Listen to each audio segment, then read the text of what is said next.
நம்ம ஜிட் எக்ஸாம்ல pass paper தொடர்ச்சி பார்த்துட்டு இருக்கோம். ஆகவே இதில் தொடர்ச்சியாக 3வது எம்சிக்யூவை பார்ப்போம்.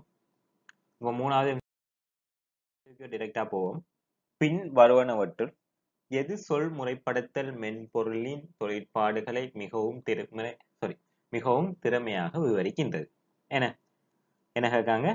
பின்வருவனவற்றுள் எது சொல் முறை வழிப்படுத்தல் மென்பொருளின் தொழிற்பாடுகளை மிக திறமையாக முன்வைக்கிறது.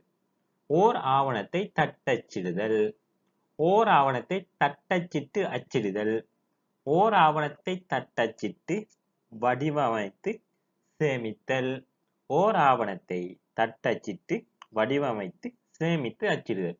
சரி, ஆன்சர் 4வது தான். ஆனா இது கொஞ்சம் கன்ஃபியூஸா இருக்குன்னு சிலருக்கு இந்த தமிழ் விளங்காது. ஆகவே நம்ம ஆங்கிலத்துக்கு போயிட்டு திருப்பி தமிழுக்கு வருவோம். Which of the following best describe the functionality of word processing software? அப்ப word software process என்னன்னு கேட்காங்க. அப்ப நாம என்ன செய்வோம்? டைப் பண்ணுவோம்ல வேர்ட்ல, அதை ஃபார்மட் பண்ணுவோம். ஃபார்மட் பண்றது அதெல்லாம் அலைன்மெண்ட் பண்ணி அது இதெல்லாம் அந்த ஃபார்மட் எல்லாம் கொடுக்கல. நாம என்ன வேர்ட்ல ஃபார்மட் பண்ணுவோம், அதை சேவ் பண்ணுவோம், பிடிஎஃப்க்கு மாத்தியும் பிரிண்ட் பண்ணலாம், இல்லாது டிரெக்டா என்ன வேர்டாவும் பிரிண்ட் பண்ணலாம். இது அம்பட்டும் நம்ம இந்த வேர்ட் ஃபங்க்ஷனா இல்லையா? ஆகவே 4 ஃபங்க்ஷனும், அதாவது 4வது விட 4 ஃபங்க்ஷனும் இதுக்குரிய என்ன இது, அதைத்தான் அவங்க அப்படி சொல்றாங்க. சொல் முறைப்படுத்தல் மென்பொருள். சொல் முறைப்படுத்தல் மென்பொருள்னா என்ன? வேர்ட்.